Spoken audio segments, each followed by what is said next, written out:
Magandang araw po sa atin lahat. Ngayon pong araw ay papakita ko yung paano mag-uling ng bao. Ayan, mga ganyan. Sa hukay natin gagawin yung uling. Ito yung kadalasang ginagawa dito sa amin, pag-uuling sa hukay. Yun ang ginagawa. Ito yung gagawin nating hukay. So dati na itong naulingan dati pa, yung mga nauna pa dito nag-uling, kaya sadya na siya may butas. So ngayon medyo matagal na rin hindi naulingan. So lilinisin natin ang hukay niya. Alisin natin yung mga dumi.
Ayan, maaga tayong nag-umpisa para maaga rin tayong matapos mamaya. Kasi mahirap pag madilim na tayo matatapos. Medyo mahirap, kaya maaga tayo nag-umpisa.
Pwede na natin yan lagyan ng panibagong bao.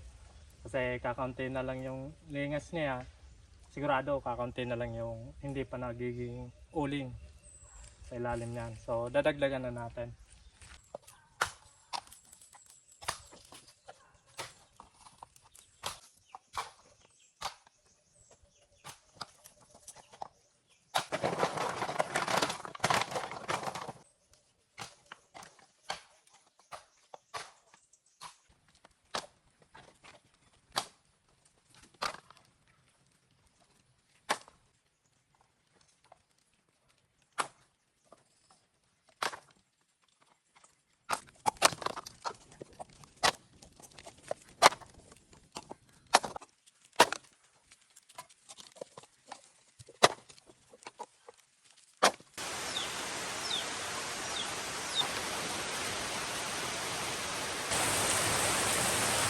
Grabe mga idol, oh.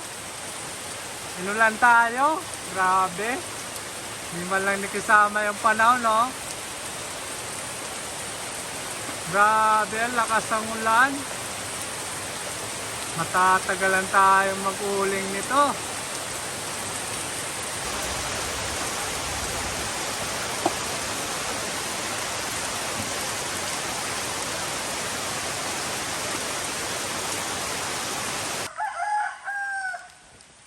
Grabe yung ulan, no? Sa kalahating oras na ulan. So, okay lang naman. Hindi naman namatay yung apoy. So, yun lang. Matatagalan tayo pag uling nito. Kasi yan, no? Basang-basa na. Matagal na yan lumingas. Mga 2 salang na lang yan. Matatapos na natin yan. Puno na ng tubig yung hukay ng kuprahan.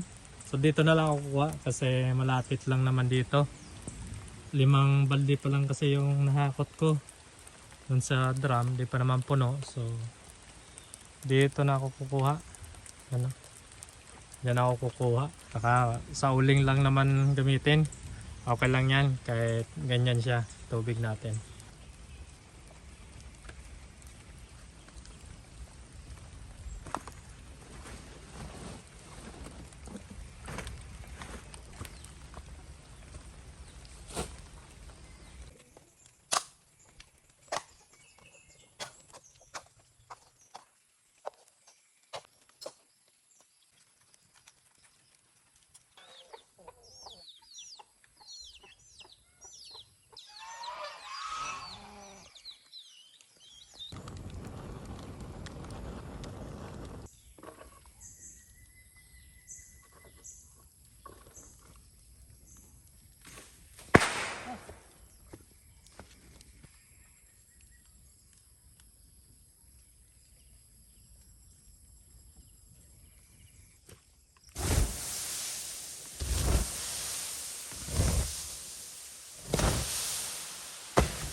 Ito, mag-aantay po tayo dito ng 2 araw para siguraduhin na wala na siyang apoy So mas madali natin makukuha yung uling kasi wala nang apoy.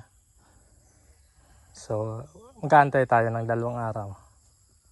So ayan oh, ang dami pa. Dami pa tayong ulingin oh.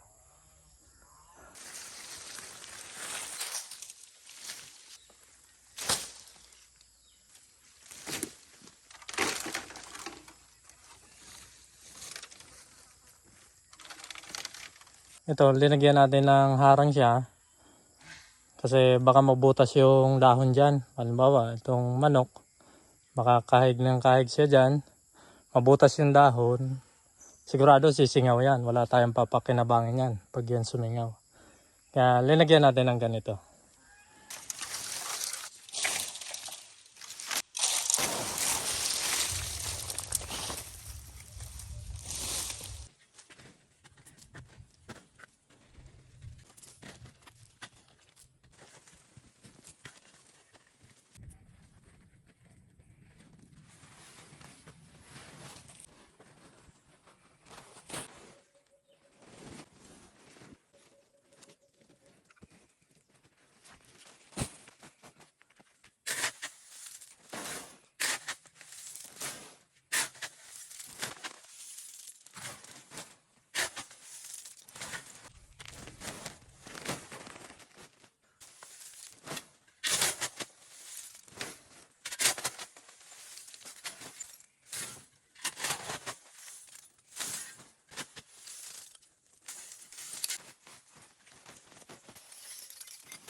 So ito na po lahat yung ating mga inuling.